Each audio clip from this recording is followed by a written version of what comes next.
ಮನೆ ಮನೆಯಲ್ಲಿ ದೀಪ ಮುಡಿಸಿ, ಹೊತ್ತು ಹೊತ್ತಿಗೆ ಅನ್ನ ಉಣಿಸಿ. ಮನೆ ಮನೆಯಲ್ಲಿ ದೀಪ ಮುಡಿಸಿ, ಹೊತ್ತು ಹೊತ್ತಿಗೆ ಅನ್ನ ಉಣಿಸಿ. ತಂದೆ ಮಗುವ ತಬ್ಬಿದಾಕೆ, ತಂದೆ ಮಗುವ ತಬ್ಬಿದಾಕೆ. ನಿನಗೆ ಬೇರೆ ಹೆಸರು ಬೇಕೇ, ನಿನಗೆ ಬೇರೆ ಹೆಸರು ಬೇಕೇ ಪ್ರಿಯ. ಸುರಕ್ಷಾ ಹುಟ್ಟಿದ ಸಂದರ್ಭ ಮನೆಯಲ್ಲಿ ಸಂಭ್ರಮದ ವಾತಾವರಣವಿತ್ತು. ಅಪ್ಪ ಅಮ್ಮ ಎಲ್ಲರೂ ಸಂತೋಷವಾಗಿದ್ದರು. 12 ವರ್ಷಗಳ ನಂತರ ಎಲ್ಲ ಮಕ್ಕಳಂತೆ ಆಟ, ಕನಸುಗಳು, ಮಗುವಿನ ಮುಗ್ಧತೆ ಉಳ್ಳ ಪುಟ್ಟ ಬಾಲೆ 6ನೇ ತರಗತಿಯಲ್ಲಿ ಓದುತ್ತಿರುತ್ತಾಳೆ. ಕೆಲವು ದಿನಗಳ ನಂತರ ಸುರಕ್ಷಾ ಅಮ್ಮ ಮತ್ತು ಆಕೆಯ ಅಪ್ಪ ಸುರಕ್ಷಾ ಅಜ್ಜಿಗೆ ಗಂಭೀರ ಆರೋಗ್ಯ ಸಮಸ್ಯೆಯ ಕಾರಣವಾಗಿ ಬೇರೆ ಊರಿಗೆ ಹೋಗಬೇಕಾದ ಸಂದರ್ಭ ಎದುರಾಗಿತ್ತು. ಆಗ ಸುರಕ್ಷಳ ತಾಯಿ ತನ್ನ ಮನೆಯ ಮಗನಂತೆ ಇದ್ದ ಆಕೆಯ ತಮ್ಮನನ್ನು ಕರೆದು, ಇವತ್ತು ಒಂದು ದಿನ ಸುರಕ್ಷಾಳನ್ನು ಶಾಲೆಗೆ ಕರೆದುಕೊಂಡು ಹೋಗಿ ಮತ್ತೆ ಅವಳನ್ನು ಜೋಪಾನವಾಗಿ ಕರೆತರುವಂತೆ ಹೇಳಿ ಹೊರಟು ಹೋದರು. ಸುರಕ್ಷಾ, ಈ ದಿನ ನಾನೇ ನಿನ್ನ ಶಾಲೆಗೆ ಕರೆದುಕೊಂಡು ಹೋಗುವವನು, ಬೇಗ ರೆಡಿಯಾಗು. ಆಯ್ತು ಮಾಮ, ಬೇಗ ರೆಡಿಯಾಗುವೆ. ಸುರಕ್ಷಳ ಮಾಮ ಸುರಕ್ಷಾಳನ್ನು ಶಾಲೆಗೆ ಕರೆದುಕೊಂಡು ಹೋಗಲು ಬೈಕ್ ತಂದು ಅವಳನ್ನು ಬೈಕಿಗೆ ಹತ್ತಿಸಿಕೊಂಡ. ಶಾಲೆಗೆ ಕರೆದುಕೊಂಡು ಹೋಗುವಾಗ ಲಂಚ್ ಬ್ಯಾಗನ್ನು ಹಿಂದಕ್ಕೆ ಇಟ್ಟುಕೊಳ್ಳುವಂತೆ ಹೇಳಿ ಬೇಕೆಂದೇ ಅವಳ ಮೈಯನ್ನು ಅಸಹಜವಾಗಿ ಸ್ಪರ್ಶಿಸಲು ಪ್ರಯತ್ನಿಸಿದ. ಇದರ ಅರಿವೇ ಇಲ್ಲದ ಸುರಕ್ಷಾ ಹಿಂದಕ್ಕೆ ಕುಳಿತುಕೊಂಡಳು. ಶಾಲೆ ಬಂತು. ಬಿಟ್ಟು ಹೊರಡುವಾಗ, ಸಂಜೆ ಶಾಲೆ ಬಿಡುವ ಸಮಯಕ್ಕೆ ಬರುತ್ತೇನೆ, ನಿನಗಾಗಿ ಚಾಕ್ಲೇಟ್ ತೆಗೆದುಕೊಂಡು ಬರ್ತೀನಿ, ಆಯ್ತಾ? ಬಾಯ್ ಬಾಯ್ ಮಾಮ ಎಂದು ಹೇಳಿ ಹೊರಟು ಹೋದ. ಸಮಯ ಸಂಜೆ 4 ಗಂಟೆ. ಮಾಮ ಶಾಲೆಯ ಬಳಿ ಬಂದಿದ್ದಾನೆ. ಸುರಕ್ಷಾ ಶಾಲೆ ಮುಗಿಸಿ ಬಂದು ಆಕೆಯ ಮಾಮನ ಬೈಕಿಗೆ ಹತ್ತುವಾಗ ಆಕೆಯ ಲಂಚ್ ಬ್ಯಾಗ್ ತೆಗೆದು ಮುಂದೆ ಗಾಡಿಯ ಹ್ಯಾಂಡಲ್ಗೆ ಹಾಕಿಕೊಂಡ. ಸ್ವಲ್ಪ ದೂರ ಬಂದ ನಂತರ ಗಾಡಿಯನ್ನು ನಿಲ್ಲಿಸಿ, ಸುರಕ್ಷಾ, ನಿನಗಾಗಿ ಚಾಕ್ಲೇಟ್ ತಂದಿದ್ದೇನೆ, ತಗೋ ಎಂದು ತನ್ನ ಜೇಬಿನಿಂದ ಚಾಕ್ಲೇಟ್ ತೆಗೆದು ಕೊಡುವಾಗ ಸುರಕ್ಷಾಳ ಕೈಯನ್ನು ಅಸಹಜವಾಗಿ ಸ್ಪರ್ಶಿಸುತ್ತಾನೆ. ಸುರಕ್ಷಾಳಿಗೆ ಮಾಮನ ವರ್ತನೆ ಇಂದು ಇರುಸು ಮುರುಸು ಆಗುತ್ತೆ. ಆಕೆ ಕೈಯನ್ನು ಕೊಡವಿ ಸ್ವಲ್ಪ ಹಿಂದಕ್ಕೆ ಸರಿದು ಕುಳಿತುಕೊಳ್ಳುತ್ತಾಳೆ. ಮತ್ತೆ ಮತ್ತೆ ಸುರಕ್ಷಾಳನ್ನು ಮಾಮ ಅಸಹಜವಾಗಿ ವರ್ತಿಸುತ್ತಲೇ ಮನೆಯವರೆಗೆ ಕರೆತರುತ್ತಾನೆ. ಸುರಕ್ಷಾಳಿಗೆ ಅವನ ವರ್ತನೆಗಳು ಅಸಹಜವಾಗಿ ಕಾಣುತ್ತವೆ. ಆ ದಿನವೆಲ್ಲ ಸುರಕ್ಷಾ ಮಂಕಾಗಿ ಕುಳಿತಿರುತ್ತಾಳೆ. ಆಕೆಯ ಮನಸ್ಸಿನಲ್ಲಿ ಏನಾಗುತ್ತಿದೆ, ನಾನು ಹೇಗೆ ವರ್ತಿಸಬೇಕು ಎನ್ನುವ ಬಗ್ಗೆ ಗೊಂದಲಕ್ಕೆ ಒಳಗಾಗಿ ಒಂದು ಕೋಣೆಯಲ್ಲಿ ಕುಳಿತು ಅಳುತ್ತಾಳೆ, ದುಃಖಿಸುತ್ತಿರುತ್ತಾಳೆ. ಮನೆ ಎನ್ನುವುದು ಸುರಕ್ಷಿತವಾಗಿರಬೇಕು. ಆದರೆ ಕೆಲವೊಮ್ಮೆ ಅಪಾಯ ನಮ್ಮ ಮನೆಯಲ್ಲೇ, ಪರಿಚಿತರಲ್ಲೇ ಅಡಗಿರುತ್ತದೆ. ಹರಳದ ಮಲ್ಲಿಗೆ ಅಳುತ್ತಿದೆ ಮೆಲ್ಲಗೆ, ದಂಡನೆಯಿಲ್ಲವೇ ಚಿವುಟಿದ ಕೈಯಿಗೆ. ಗುಡಿಯನು ಸೇರದೆ ಮುಡಿಯನು ಸೇರದೆ, ಮಡಿ ಮಡಿ ಮಲ್ಲಿಗೆ ಮಸಣವ ಸೇರಿದೆ. ಕನಿಕರವಿಲ್ಲದ ಕಟುಕರ ದಾಳಿಗೆ, ಕನಸಿನ ತೋಟವೇ ಕಸದ ಪಾಲಿಗೆ. ಅರಗಿಳಿ ಮರಿಗಿಳಿ ಕುಳಿತಿರೋ ಮರದಲ್ಲಿ, ಗರುಡನ ಗಮನವೇ ಗಿಳಿಗಳ ಮರಣವೇ. ಕುರುಡರ ಜಗವೇ ಅರಳದ ಕಿರುಮಲ್ಲಿಗೆ. 16 ವರ್ಷಗಳ ನಂತರ ಸುರಕ್ಷಾ ಕಾಲೇಜಿಗೆ ಸೇರಿದ್ದಾಳೆ, ಚೆನ್ನಾಗಿ ಓದುತ್ತಿರುತ್ತಾಳೆ. ಕೆಲವು ದಿನಗಳ ನಂತರ ಆಕೆಗೆ ಒಬ್ಬ ಗೆಳೆಯನ ಪರಿಚಯವಾಗುತ್ತೆ. ಪರಿಚಯ ಪ್ರೀತಿಯಾಗಿರುತ್ತೆ. ಈಗ ಆಕೆಗೆ ಒಬ್ಬ ಪ್ರಿಯಕರನೂ ಇದ್ದಾನೆ. ಇಬ್ಬರು ಪರಸ್ಪರ ಪ್ರೀತಿ ಮಾಡಿಕೊಳ್ಳುತ್ತಿರುತ್ತಾರೆ.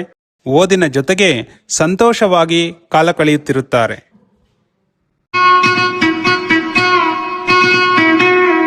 ಒಂದೇ ಒಂದು ಸಾರಿ ನಿನ್ನ ಕಂಡ ಒಡನೆ ಮರೆತೆ ನನ್ನ ಮರೆತು ಕೂಡ ಮರೆಯಲಾರೆನಾ ನಿನ್ನ.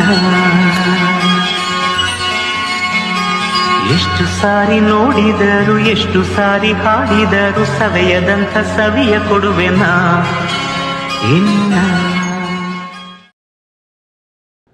ಒಂದು ದಿನ ಸುರಕ್ಷಾ ಮತ್ತು ಆಕೆಯ ಪ್ರಿಯಕರ ಪಾರ್ಕ್ನಲ್ಲಿ ಕುಳಿತುಕೊಂಡಿರುವಾಗ ಅಲ್ಲಿಗೆ ಬಂದ ಅದೇ ತರಗತಿಯ ಗೆಳೆಯನೊಬ್ಬ, ಹಾಯ್ ಸುರಕ್ಷಾ, ಏನು ಸಮಾಚಾರ ಎಂದು ಆಕೆಯನ್ನು ಸಹಜವಾಗಿ ಆತ್ಮೀಯವಾಗಿ ಮಾತನಾಡಿದ.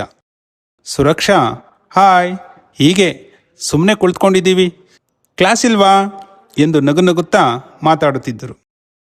ಇದನ್ನು ಗಮನಿಸಿದ ಸುರಕ್ಷಾಳ ಪ್ರಿಯಕರ, ನೀನು ಅವನನ್ನು ಬಹಳ ಎಂಟರ್ಟೈನ್ ಮಾಡ್ತೀಯ, ನಿನಗೆ ನಾನು ಬೇಕೋ ಅವನು ಬೇಕೋ ನಿರ್ಧರಿಸು, ನಿನ್ನ ವರ್ತನೆ ಸರಿಯಿಲ್ಲ, ನಿನಗೆ ಇನ್ನೂ ಎಷ್ಟು ಜನ ಹುಡುಗರು ಬೇಕು, ಯಾವತ್ತೂ ನಿನ್ನ ಮುಖ ತೋರಿಸಬೇಡ ಎಂದು ಹೊರಟು ಹೋದ.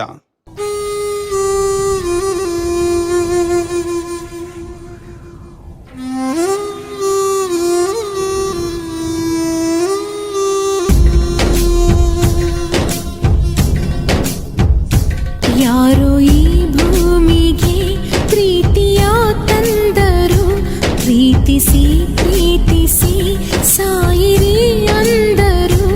ಎಲ್ಲ ಯಾಮಾರಿ ಯಾಮಾರಿ ಮೋಸ ಹೋದರು. ಪ್ರೇಮ ಹಿಂಗಿನ ಪ್ರೀತಿ ಇಷ್ಟೇನಾ? ಪ್ರಿಯಕರ ಎಂದು ಭಾವಿಸುವವರಿಂದಲೂ ಅಸಹಜ ಲೈಂಗಿಕ ಮಾತಿನ ವರ್ತನೆಗಳು ಇರುತ್ತವೆ ಎಂಬುದನ್ನು ನಿರಾಕರಿಸಬಾರದು. ಸುರಕ್ಷಾಳಿಗೆ 21 ವರ್ಷಗಳ ನಂತರ ಮದುವೆ ಆಗಿದೆ. ಹೊಸ ಕನಸು ಭರವಸೆಗಳೊಂದಿಗೆ ಗಂಡನ ಮನೆಗೆ ಬರುತ್ತಾಳೆ. ಪ್ರಾರಂಭದಲ್ಲಿ ಗಂಡ ಮತ್ತು ಹೆಂಡತಿ ಸಂತೋಷವಾಗಿ ಇರುತ್ತಾರೆ. ಸುರಕ್ಷಾ, ನಾನು ಕೆಲಸಕ್ಕೆ ಹೋಗಿ ಬರ್ತೀನಿ, ಬಾಯ್. ಹುಷಾರಾಗೆ ಹೋಗಿ ಮನೆಗೆ ಬೇಗ ಬನ್ನಿ, ಬಾಯ್. ಗಂಡ ಕೆಲಸಕ್ಕೆ ಹೋದ ನಂತರ ಮಾವ ಸುರಕ್ಷಾಳಿಗೆ, ಸುರಕ್ಷಾ, ನನಗೆ ಸ್ವಲ್ಪ ಕಾಫಿ ಕೊಡು. ಆಯ್ತು ಮಾವ, ತಗೊಂಬರ್ತೀನಿ. ಸುರಕ್ಷಾ ಕಾಫಿ ತಂದು ಕೊಡುತ್ತಾಳೆ. ಕಾಫಿ ತೆಗೆದುಕೊಳ್ಳುವಾಗ ಮಾವ ಅವಳ ಕೈಯನ್ನು ಅಸಹಜವಾಗಿ ಮುಟ್ಟಿ ವರ್ತಿಸುತ್ತಾನೆ. ಮಾವನಿಂದ ಕೈ ಬಿಡಿಸಿಕೊಳ್ಳುವಾಗ ಕಾಫಿ ಚೆಲ್ಲುತ್ತೆ. ಮಾವ, ಈ ರೀತಿ ವರ್ತಿಸುವುದು ತಪ್ಪು, ದಯವಿಟ್ಟು ನಿಮ್ಮ ವರ್ತನೆ ಸರಿಯಿಲ್ಲ. ಅಲ್ಲ ಸುರಕ್ಷಾ, ಇದರಲ್ಲಿ ತಪ್ಪೇನಿದೆ? ಆಗ ಮಾವ ಅನಗತ್ಯವಾಗಿ ಹತ್ತಿರ ಬಂದು, ನೀನು ನೋಡೋಕೆ ಸುಂದರವಾಗಿ ಇದ್ದೀಯಾ. ಮಾವ, ಈ ರೀತಿ ಮಾತನಾಡುವುದು ತಪ್ಪು, ದಯವಿಟ್ಟು ದೂರವಿರಿ. ಆಗ ಮಾವ, ಏನಪ್ಪ ಇದೆಲ್ಲ ಸಹಜ ಅಲ್ವೇ? ಇಲ್ಲ, ನಾನು ಇದನ್ನು ಸಹಿಸುವುದಿಲ್ಲ. ಆಗ ಸುರಕ್ಷಳಿಗೆ ಬಹಳ ಬೇಸರವಾಗುತ್ತೆ. ಬೇಸರದಿಂದ ಕೊಠಡಿಗೆ ಹೋಗಿ ದುಃಖಿಸುತ್ತಾಳೆ. ಸ್ವಲ್ಪ ಹೊತ್ತಿನ ನಂತರ ಗಂಡ ಮನೆಗೆ ಬರುತ್ತಾನೆ. ಆಗ ಗಂಡ ಸುರಕ್ಷಳನ್ನು ಕೂಗುತ್ತಾನೆ, ಸುರಕ್ಷಾ. ಸುರಕ್ಷಾ ಬಂದು ಗಂಡನನ್ನು ಅಪ್ಪಿಕೊಳ್ಳುತ್ತಾಳೆ ಮತ್ತು ದುಃಖಿಸುತ್ತಾಳೆ.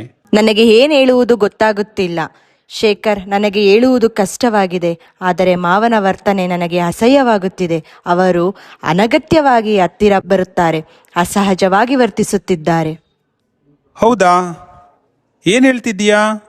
ಸುರಕ್ಷಾ, ನಾನು ಈಗಲೇ ಅಪ್ಪನ ಜೊತೆ ಮಾತನಾಡುತ್ತೇನೆ. ಆಗ ಅದೇ ಸಮಯಕ್ಕೆ ಅಮ್ಮನೂ ಕೂಡ, ಅಂದರೆ ಶೇಖರನ ಅಮ್ಮ ಕೂಡ ಅಲ್ಲಿಗೆ ಬಂದಿರುತ್ತಾಳೆ. ಅಪ್ಪ, ನಿನ್ನ ವರ್ತನೆ ತಪ್ಪಾಗಿದೆ. ನನ್ನ ಹೆಂಡತಿಗೆ ಕಿರುಕುಳ ಕೊಡುವುದನ್ನು ನಾನು ಸಹಿಸುವುದಿಲ್ಲ. ಮನೆಯ ಮಾನ ಮರ್ಯಾದೆ ಕಾಪಾಡಬೇಕು, ಇಂತಹ ವರ್ತನೆ ನಿಲ್ಲಿಸಬೇಕು. ಆಗ ಮಾವ ತಲೆ ತಗ್ಗಿಸಿ ಮೌನವಾಗಿ ಅಪರಾಧಿ ಪ್ರಜ್ಞೆಯಿಂದ ಮೌನವಾಗಿ ನಿಲ್ಲುತ್ತಾನೆ. ಆಗ ಸುರಕ್ಷಾಳ ಗಂಡ, ಸುರಕ್ಷಾ, ನಾಳೆಯಿಂದ ಮನೇಲಿ ಇರಬೇಡ, ಕೆಲಸಕ್ಕೆ ಹೋಗು, ಎಲ್ಲ ಸರಿ ಹೋಗುತ್ತೆ. ಮಹಿಳೆಯ ಮೇಲೆ ಯಾವುದೇ ಕಿರುಕುಳ ತಪ್ಪು.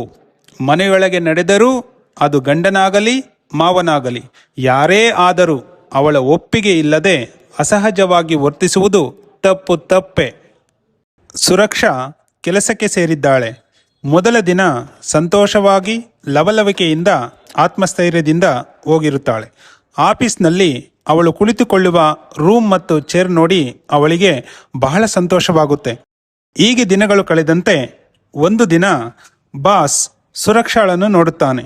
ಅವನ ಆಫೀಸ್ ಬಾಯನ್ನು ಕರೆದು ಅವಳನ್ನು ಒಳಗೆ ಕಳುಹಿಸು, ಅವಳನ್ನು ಪರಿಚಯ ಮಾಡಿಕೊಳ್ಳಬೇಕು ಎಂದು ಹೇಳುತ್ತಾನೆ. ಆಗ ಆಫೀಸ್ ಬಾಯ್ ಬಂದು, ಮೇಡಮ್, ನಿಮ್ಮನ್ನ ಬಾಸ್ ಚೇಂಬರ್ಗೆ ಕರೀತಿದ್ದಾರೆ ಎಂದು ಹೇಳುತ್ತಾನೆ. May I come in sir? Yes come. Good morning sir. ನನ್ನ ಹೆಸರು ಸುರಕ್ಷಾ, MBA ಪದವೀಧರೆ. ನೀವು ಹೇಳುವ ಕೆಲಸವನ್ನೆಲ್ಲ ನಾನು ನೀಟಾಗಿ ಮಾಡ್ತೀನಿ ಸರ್. ಗುಡ್. ಸುರಕ್ಷಾ, ನಿನ್ನ ಹೆಸರು ಚೆನ್ನಾಗಿದೆ, ನೋಡುವುದಕ್ಕೂ ಚೆನ್ನಾಗಿದೆಯಾ. ನಿನಗೆ ಸಂಬಳ ಎಷ್ಟಿದೆ? ಬಿಡಿ ಸರ್, ನನಗೆ ಅನುಭವ ತುಂಬಾ ಕಡಿಮೆ ಇದೆ. ನನ್ನ ಸಂಬಳ ಬಹಳ ಜಾಸ್ತಿ ಏನಿಲ್ಲ. ಸರಿ, ನಿನಗೆ ಸಂಬಳ ಜಾಸ್ತಿ ಮಾಡುತ್ತೇನೆ, ನೀನು ನನಗೆ ಸ್ವಲ್ಪ ಸಹಕರಿಸು ಎಂದು ಅವಳ ಕೈಯನ್ನು ಅಸಹಜವಾಗಿ ಮುಟ್ಟಿ ವರ್ತಿಸುತ್ತಾನೆ. ನಾನು ಅಂಥವಳಲ್ಲ, ನನಗೆ ಇದೆಲ್ಲ ಇಷ್ಟವಿಲ್ಲ. ನಿಮ್ಮ ವರ್ತನೆ ನನಗೆ ಚೂರೂ ಇಷ್ಟವಿಲ್ಲ. ಅವಳಿಗೆ ಬಹಳ ಬೇಸರವಾಗುತ್ತೆ. ಬೇಸರದಿಂದ ಅವಳ ಜಾಗದಲ್ಲಿ ಕುಳಿತುಕೊಳ್ಳುತ್ತಾಳೆ. ಅವಳು ಅಂದರೆ ಸುರಕ್ಷಾ ಬಹಳ ಬೇಸರದಿಂದ ಕುಳಿತಿರುವುದನ್ನು ನೋಡಿದ ಸಹೋದ್ಯೋಗಿಗಳು, ಯಾಕೆ ಸುರಕ್ಷಾ ಇಷ್ಟು ಬೇಸರದಿಂದ ಕುಳಿತಿದ್ದೀಯಾ? ನಾನು ಕೆಲಸ ಬಿಡಬೇಕೆಂದು ನಿರ್ಧರಿಸಿದ್ದೇನೆ. ಇಲ್ಲಿ ಬಾಸ್ ವರ್ತನೆ ನನಗೆ ಇಷ್ಟವಾಗುತ್ತಿಲ್ಲ. ಅಸಹಜವಾಗಿ ವರ್ತಿಸುತ್ತಿದ್ದಾರೆ.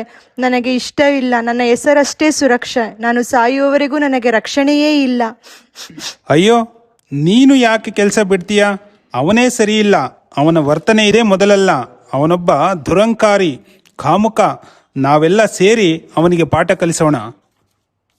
ಸಹೋದ್ಯೋಗಿಗಳೆಲ್ಲ ಸೇರಿ ಮಹಿಳಾ ಆಯೋಗದ ದೂರವಾಣಿಗೆ ಕರೆ ಮಾಡಿ ದೂರು ದಾಖಲಿಸಿದರು. ಪೊಲೀಸರು ಹಾಗೂ ಮಹಿಳಾ ಆಯೋಗದ ಸದಸ್ಯರು ಬಂದು ಸುರಕ್ಷಳಿಗೆ ಧೈರ್ಯ ಹೇಳಿ ಬಾಸ್ನನ್ನು ಬಂಧಿಸಿ ಕರೆದೊಯ್ಯುತ್ತಾರೆ. ಅಧಿಕಾರದ ನೆಪದಲ್ಲಿ ಲೈಂಗಿಕ ದೌರ್ಜನ್ಯ ಎಸಗುವುದು ಅಪರಾಧವಾಗುತ್ತದೆ ಎಂಬುದು ನೆನಪಿರಲಿ. ಒಂದಲ್ಲ ಒಂದು ದಿನ ಈ ನೆಲದ ಹೆಣ್ಣುಗಳು, ಒಂದಲ್ಲ ಒಂದು ದಿನ ಈ ನೆಲದ ಹೆಣ್ಣುಗಳು ಮೆರವಣಿಗೆ ಹೊರಡುತ್ತಾರೆ, ಮೆರವಣಿಗೆ ಹೊರಡುತ್ತಾರೆ, ಮೆರವಣಿಗೆ ಹೊರಡುತ್ತಾರೆ, ಮೆರವಣಿಗೆ ಹೊರಡುತ್ತಾರೆ. ಮಳೆ ಹಾಡ ಹಾಡುತ್ತಾ ಸಾಲು ಗಿಡಗಳ ನೆಡುತ್ತಾ, ಮಳೆ ಹಾಡ ಹಾಡುತ್ತಾ ಸಾಲು ಗಿಡಗಳ ನೆಡುತ್ತಾ ಮೆರವಣಿಗೆ ಹೊರಡುತ್ತಾರೆ, ಮೆರವಣಿಗೆ ಹೊರಡುತ್ತಾರೆ. ಮಕ್ಕಳ ಮೇಲಿನ ಲೈಂಗಿಕ ದೌರ್ಜನ್ಯದ ವಿರುದ್ಧ ಹಾಗೂ ಮಹಿಳೆಯರ ಮೇಲಿನ ಲೈಂಗಿಕ ದೌರ್ಜನ್ಯದ ವಿರುದ್ಧ ಧೈರ್ಯವಾಗಿ ದೂರು ದಾಖಲಿಸಿ ಶಿಕ್ಷೆ ಆಗುವಂತೆ ನೋಡಿಕೊಳ್ಳಬೇಕು ಎಂಬುದು ನಮ್ಮ ಕಳಕಳಿ. ವೀಕ್ಷಕರೆಲ್ಲರಿಗೂ ಧನ್ಯವಾದಗಳು.